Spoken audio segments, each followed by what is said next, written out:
And if you are given a type 2, maybe look at some of the other numbers that have popped up for you and see if something else resonates more with you. And so as I went through and started looking at some of the other numbers that I was being typed as, I read type 4, and it just resonated so deeply with me. So what resonated was the sensitivity, empathy, passion, depth, and authenticity. I would say that authenticity is one of my core values in life. But what really got me were the weaknesses. Whenever I read about type 4 of envy, fear of abandonment, defense in either fiery outbursts or depression. I always tell people whenever they start taking the Enneagram that you can really resonate with the strengths, but you're going to really know your number and your type whenever those weaknesses just pierce you right in the heart and convict you very deeply. So that's usually what I try and tell people whenever they first start with the Enneagram. So here's an Enneagram overview here, and I'm going to try and breeze through this fairly quickly because I want to get to the harmonious living component of the Enneagram. So the Enneagram is broken up into triads. You have the gut triad, which is 8, 9, and 1. You have the heart triad, which is 2, 3, and 4. And then you have the head triad, which is 5, 6, and 7. Now, within the gut triad, their base feeling is anger. There is some degree of anger that they're sensing. So 8s project their anger, 9s suppress their anger, and 1s internalize their anger. With your 2s, 3s, and 4s, their root is shame. So 2s externalize their shame, 3s suppress their shame, and 4s internalize their shame. And then for 5s, 6s, and 7s, theirs is fear. So 5s internalize their fear, 6s externalize their fear, and 7s suppress their fear. So here, let's start breaking it down. 8s reflect God's justice. They are direct, authoritative, energetic, firm, but they are perceived as overly confrontational, intimidating, not open to questioning, and controlling. Then we move to your 9s. 9s reflect God's peace. They are steady, easygoing, non-confrontational, inclusive of feelings and facts, others directed, amiable, and friendly. But they can be perceived as avoiding conflict, indecisive, rambling, and unclear about their own position. 1s reflect God's goodness. They are precise, clear, direct, oriented towards right and wrong, correctness, but they can be perceived as overly detailed, judgmental, critical, limiting, or closed-minded. In your heart triad, we have our 2s who reflect God's love. They are friendly, open, expressive, focused on others, quick to support and give advice, but they can be perceived as intrusive, nagging, overly helpful, or controlling. 3s reflect God's effectiveness. They are direct, topic-focused, fast-paced, and confident, but they can be perceived as impatient, unfeeling, overly efficient, and overriding of others' views. And 4s reflect God's creativity. They are expressive of their feelings, possibility-oriented, personal, and self-focused, but they can be perceived as overly dramatic, self-absorbed, unsatisfied, or emotionally intense. And finally, our head triad. 5s reflect God's wisdom. They are content-focused, factual, clear, and analytical, but they can be perceived as emotionally disconnected, aloof, overly analytical, or distant. Sixes reflect God's loyalty. They are thoughtful, questioning, information-oriented, and engaging. But they can be perceived as overly concerned, challenging, doubting, controlling, or pessimistic. And sevens reflect God's joy. They are exuberant, fast-paced, spontaneous, analytical, idea and possibility-oriented. But they can be perceived as overly quick to shift topics, self-oriented or indifferent to others' input, changeable or prone to making excuses.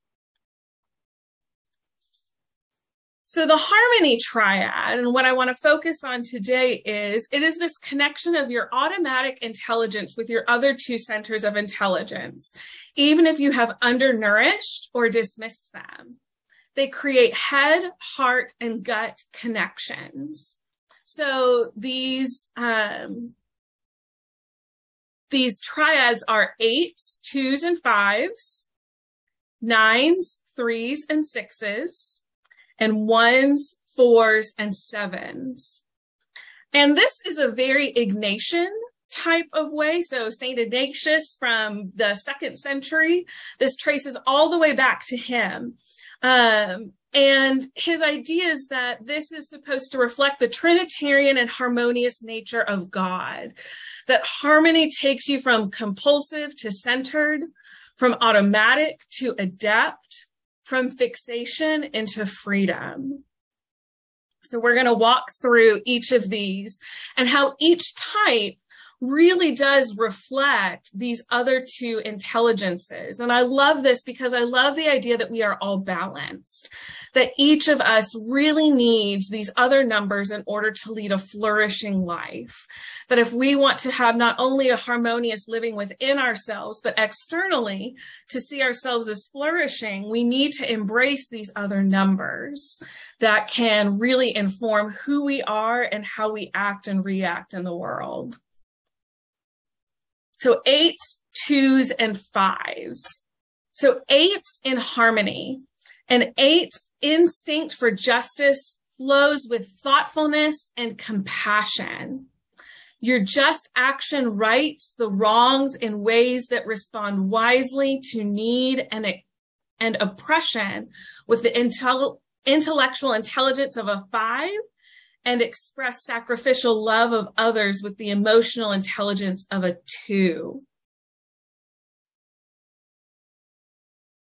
2s in harmony. A 2's supportive care ponders what is actually helpful to others with the intellectual intelligence of a 5 and generates self-reliance rather than codependency in others with the gut intelligence of an 8. So then 5s in harmony.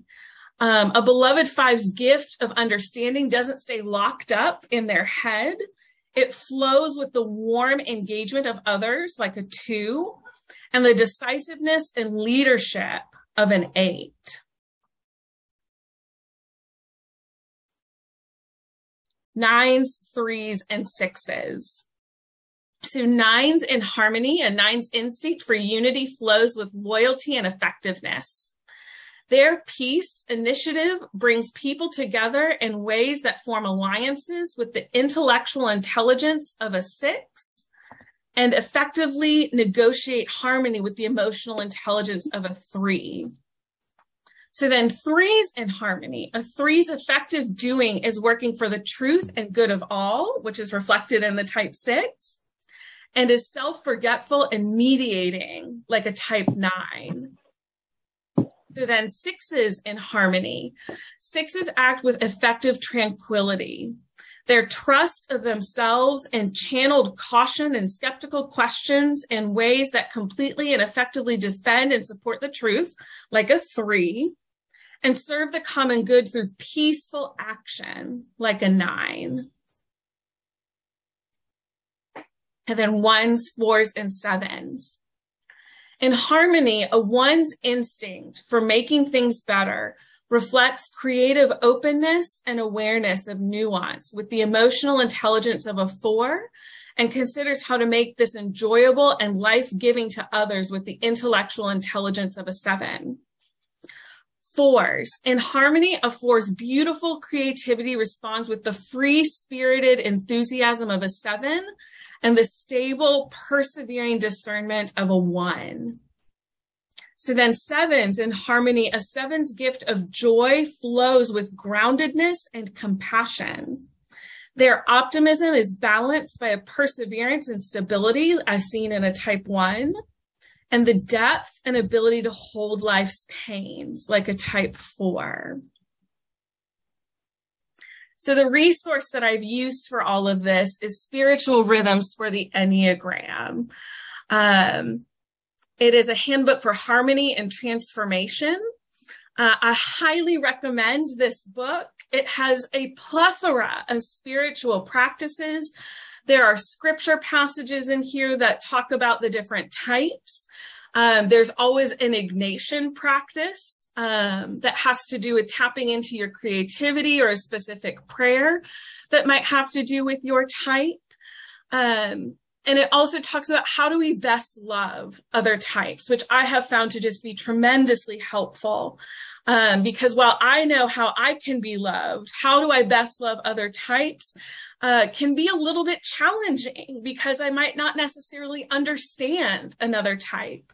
So I'm really grateful. So for example, my brother is a type 6. And my triad does not cross into type 6. And so it's taken a while for us to really discern how do we best love each other, with me being so sensitive and emotional as a 4 and him being so in his head as a 6.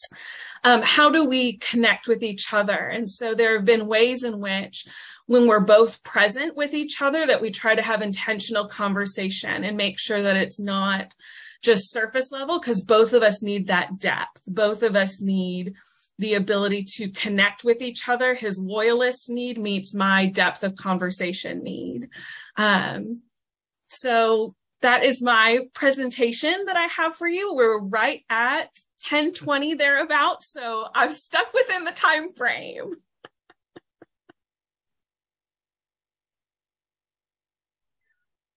Rachel, a lot of people might not have any clue about what an Enneagram is. And so when you were telling your numbers, they might just be going, okay, whatever that means.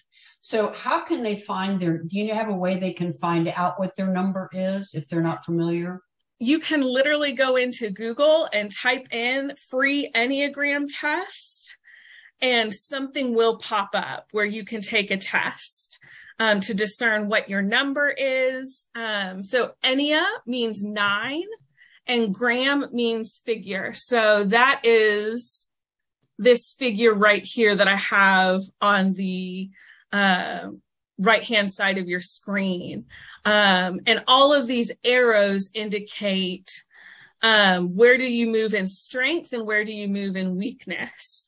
But what I appreciate about the triad is even if a number is counted as your weakness, you can still draw from their strengths and allow it to balance you out in a variety of ways. So while my mother is a type 1, and in weakness, she moves towards a type 4 and becoming overly emotional, very dramatic. She can still take some of those aspects and elements of a type 4, maybe the more positive components of a type 4, such as a 4's sensitivity, a 4's authenticity, and adapt those into our own daily living. So that's what I really appreciate about these harmony triads. And there's an example of the harmony triad there on the right-hand side of your screen. So again, it connects all of these numbers together.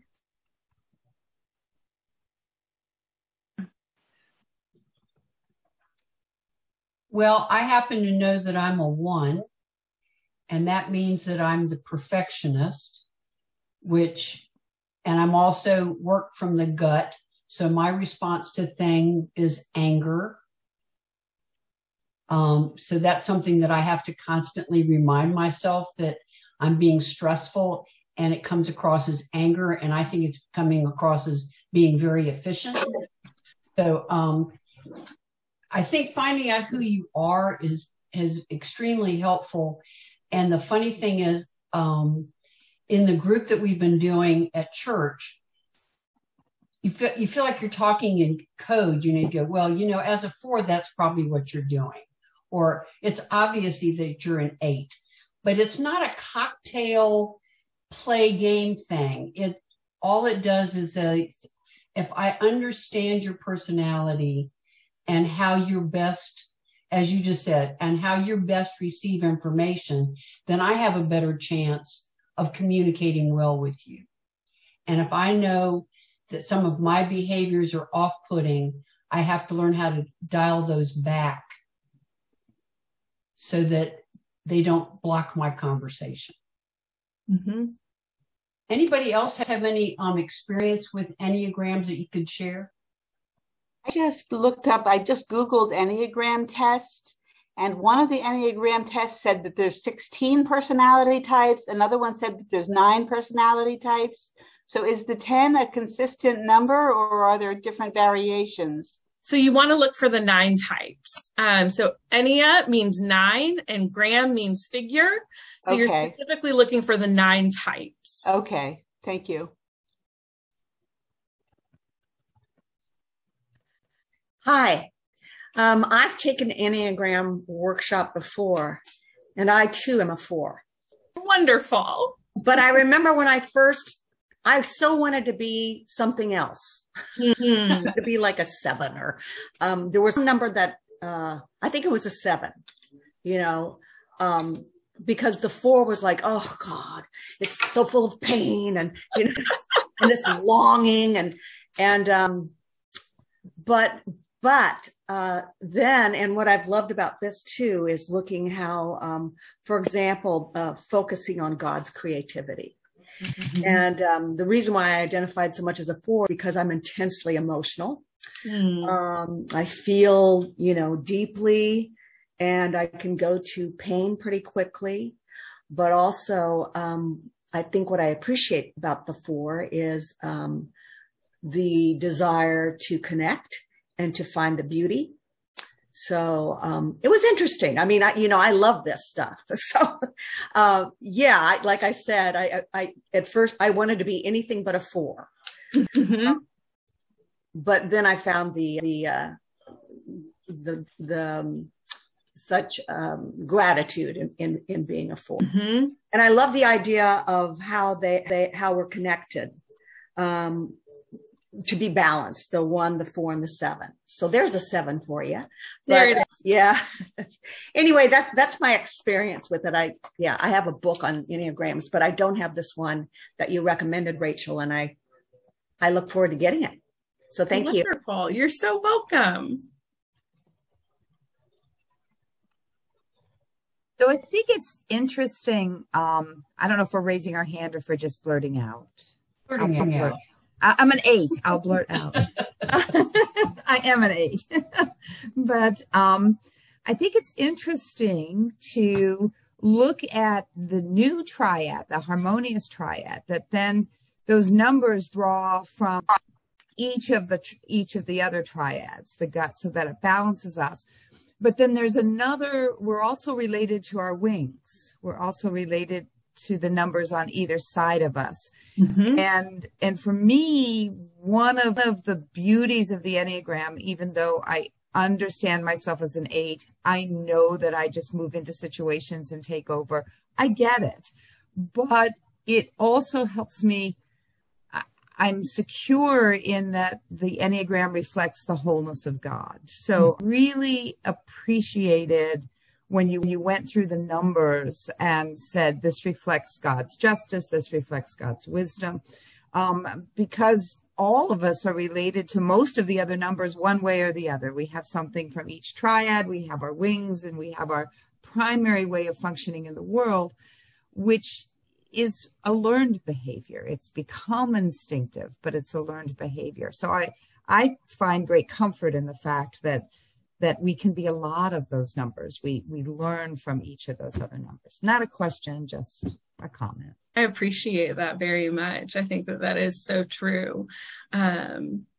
how we are all in different ways reflective of God, and how we draw in these other numbers, and that we're not just reflective of one version of God, we are reflective of a multitude of God's, and sharing God's wisdom and discernment and energy and creativity and joy.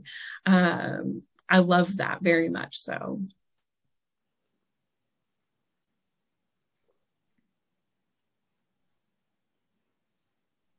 We're going to go into small group here shortly. So if you have general questions about the Enneagram, I'm going to give you a heads up that we have 3 questions for you to reflect on. And one suggestion was that as we go into group, maybe maybe if you're, I don't know how we do this, but each group would get their own question out of the 3. But the 3, if you go to your chat, on the side of if you go to your chat screen, one of the questions is, how do we look in harmony?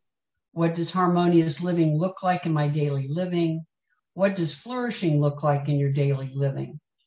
Also in that chat area, I'm sorry, those questions I just sent to Rachel, so I have to send it to everybody. Also over there, we have the some sites for you, alchemyworksevents.com. That's prayers for the 9 Enneagram types. And Winona began our session today with her type 7.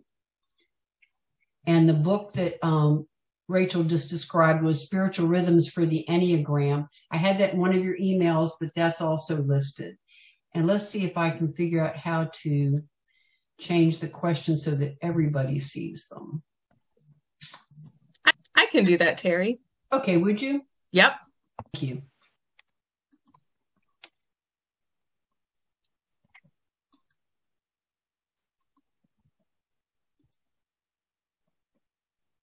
There you go.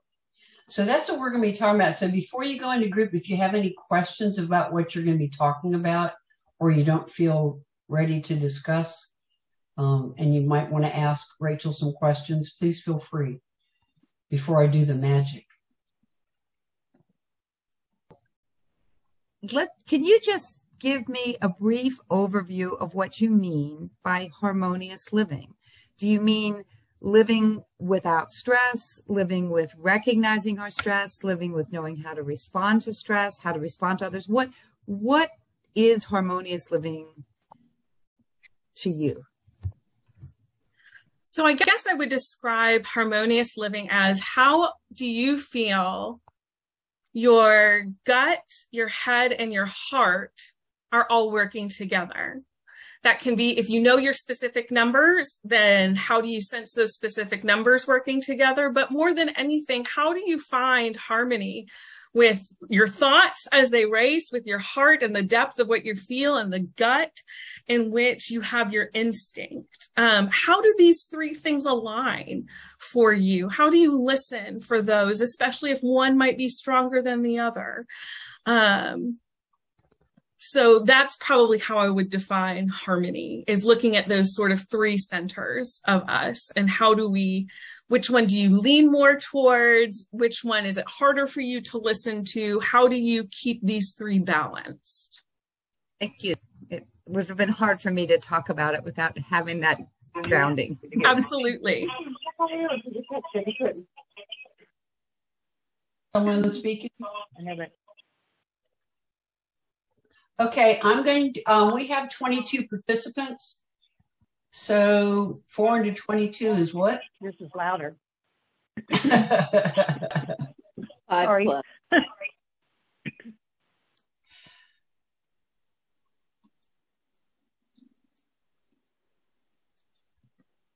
Let's see if this works.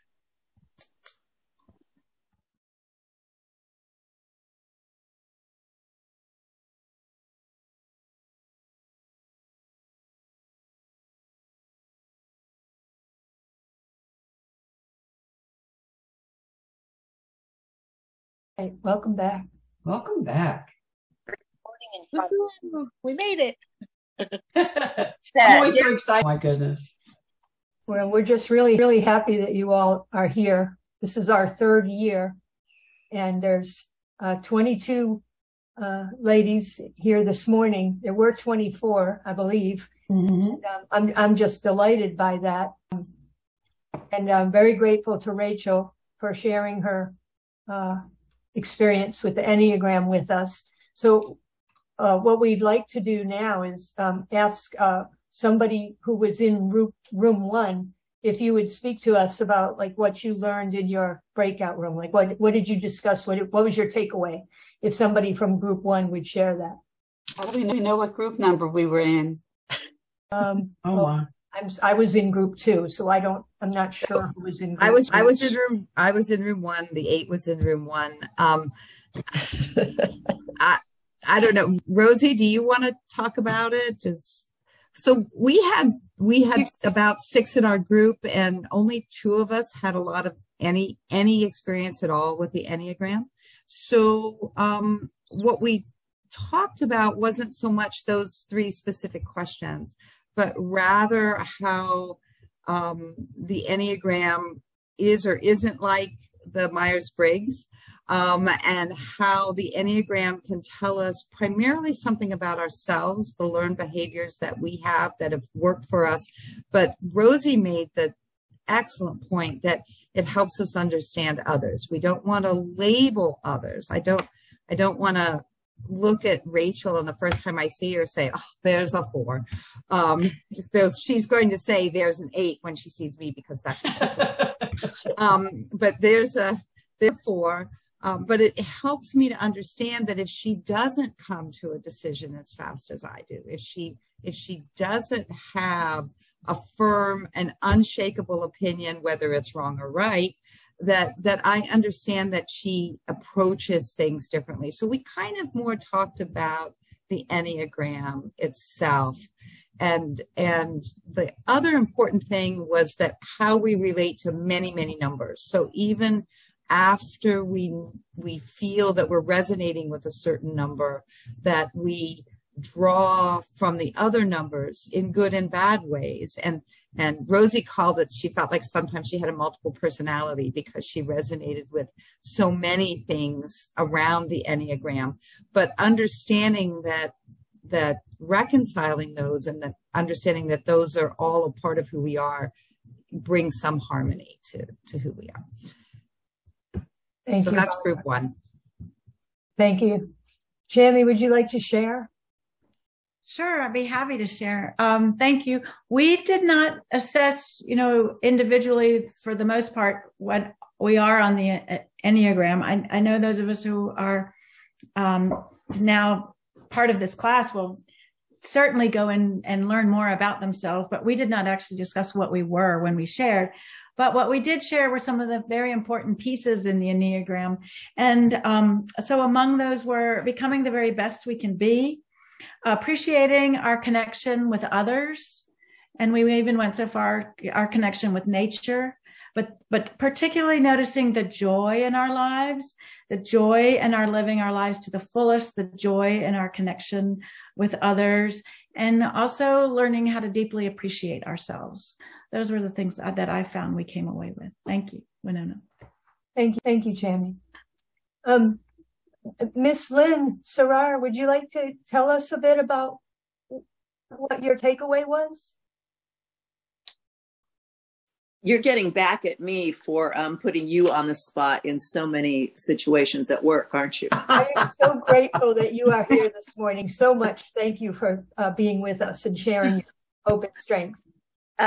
This has really piqued my interest because, as I told Barbara and Peggy and Rosie,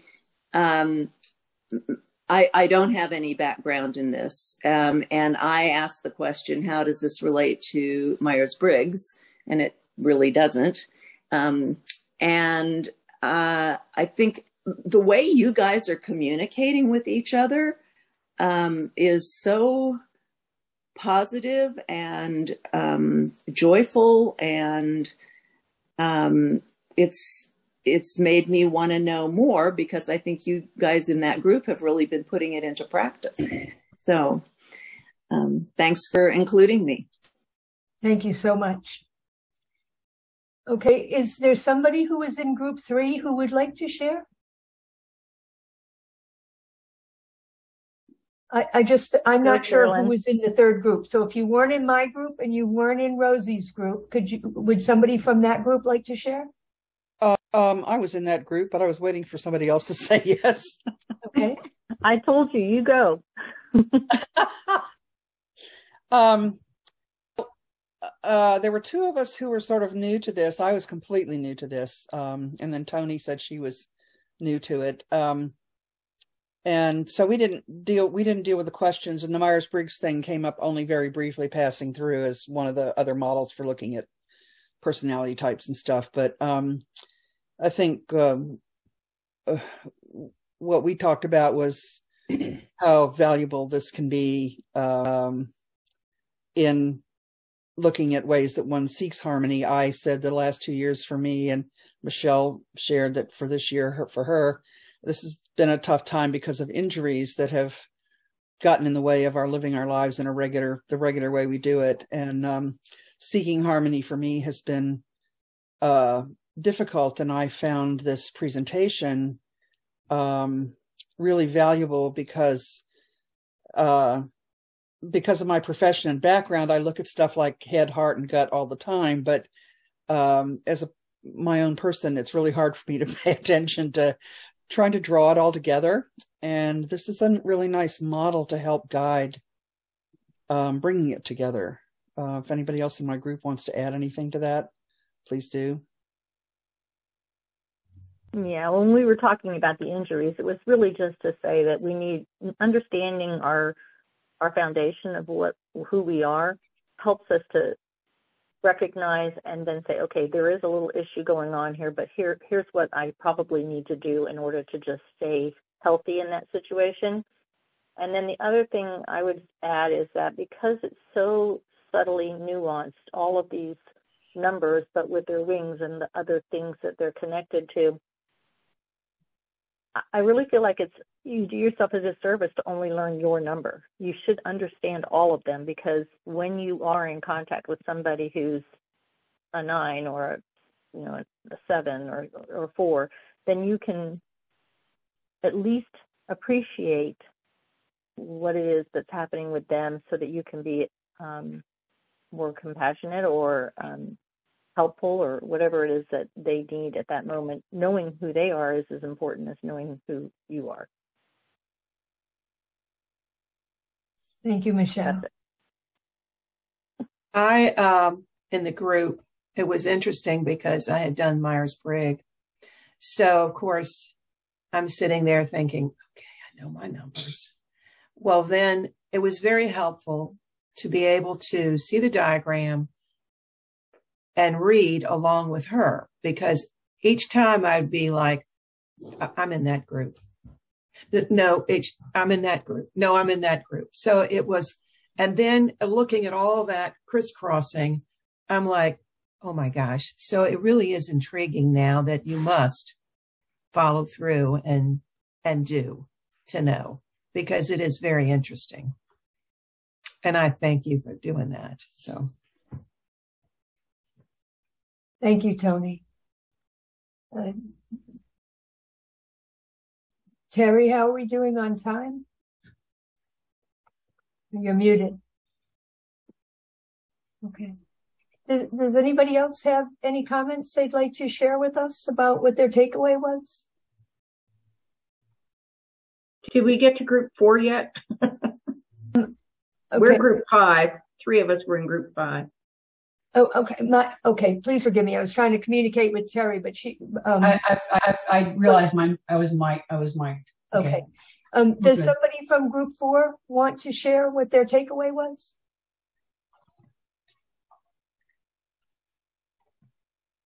I love for some of us from group 4 to report. My first observation was there must not have been but 3 people whose names started with K, because it was Catherine, Kelly, Karen, and then Denise. But all 3, Catherine, Kelly, and Karen, have done the Enneagram and shared what their numbers were. And I was totally out to lunch. So I got to ask questions from them, from their perspectives, and I appreciate getting to know each of these ladies a little better. So we tried to answer question 1, what do we look like in harmony? And they had great comments on that. Karen was saying fulfilled and satisfied, and Catherine said that, and Karen confirmed it, that no worries, no responsibilities. You feel like you're in harmony when you're at peace. For example, Kelly had a great visual being outside. Things could be moving, but you felt very still. And that they educated me a lot. Kelly, is there anything, or Karen or Catherine, you want to add? Because you had great comments. You really shared. Well, you educated me as well too, to personal harmony, like at your house. If you liked it cleaned and cluttered and somebody left something out, it's like you just do it yourself instead of expecting them to pick it up. Your harmony comes from just doing it and getting it done. I thought, well, maybe I need to practice that more at home, because my husband tells me that all the time. Well, if you want it done, do it, Karen. And I was like, okay, yeah, you're right. So harmony within yourself. Sometimes just got to do the stuff that bugs you yourself, right? At a beach really gives me harmony. Like we were talking about in our group, there's no demands on you for that moment. Nobody asking anything of you. You can just sit back and watch the waves and find harmony for that moment.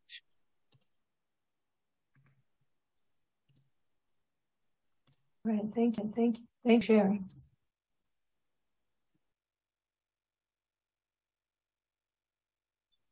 Okay. There's somebody from group 5?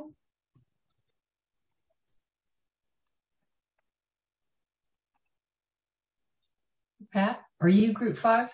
Yes, along with Carolyn and Debbie. And is Debbie still there? I don't see Debbie. Okay. But, would you like to comment, Pat? Sure. Debbie and Carolyn said they had not done any Enneagram work, right, Carolyn? But I said I thought that Terry had done something with us and our siblings when we were in Texas in March. But we focused more on the harmony thing, and I'd say we didn't say it was being stress-free. It was more how we approach stress. Had to do with harmony. And I'm sorry, I don't see Debbie here, but she brought in a kind of a musical approach. She said, when things blend and they come together, and kind of that lack of dissonance, I guess, but it takes many parts and they come together. And Carolyn too talked about how she had to find her balance earlier this summer when she had an injury. So she had an injury that limited her day-to-day living, and she had to find a different mindset about that. Carolyn, you want to unmute? You want to say something? No, I think that was pretty good. And we talked about both how to find harmony within ourselves and, with other people, focusing a lot on harmony and how it can be different given different circumstances in our lives. Mm-hmm.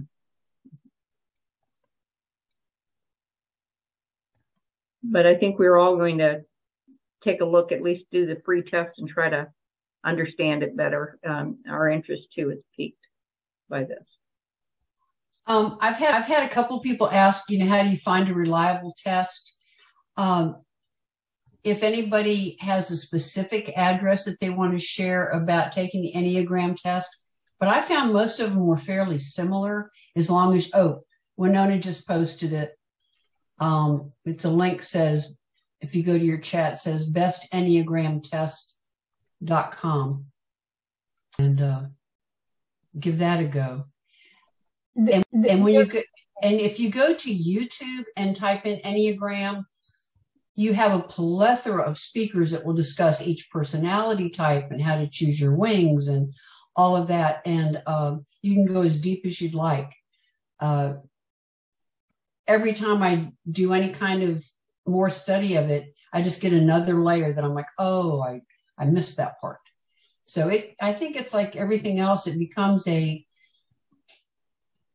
opportunity to continue to investigate and to continue your journey.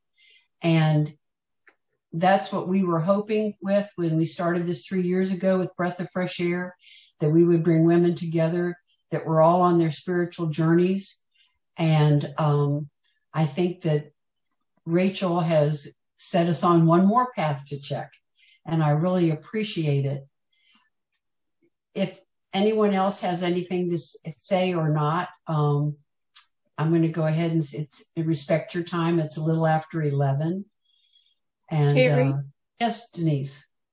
I was just struck as Pat was reporting the parallel between our discussion today and what Paul writes in Romans 12 about the body is made up of the different parts and each has its different functions.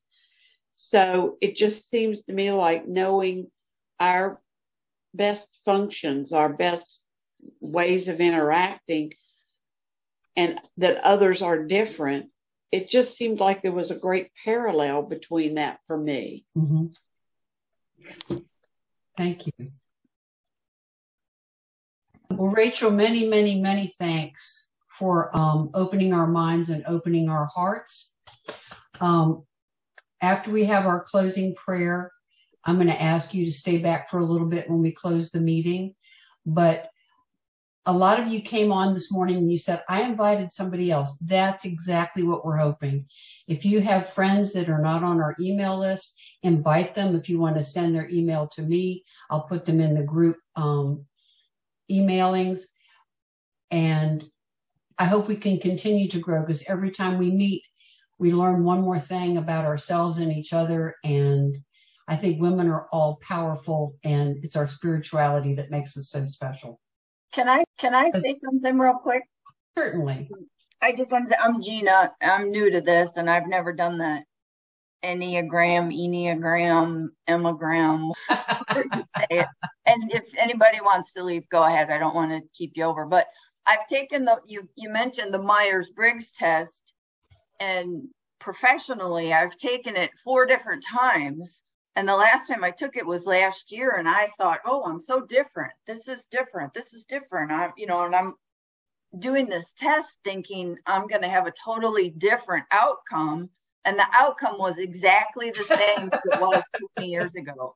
So I think at the core, we're the same. It's just how we're reacting to things that changes, or what we let bother us. But at the core, I'm still the same person. It's just how I react to things or responses or whatever. So I just wanted to share that, because I thought I was a lot better than Myers-Briggs thought I was, apparently.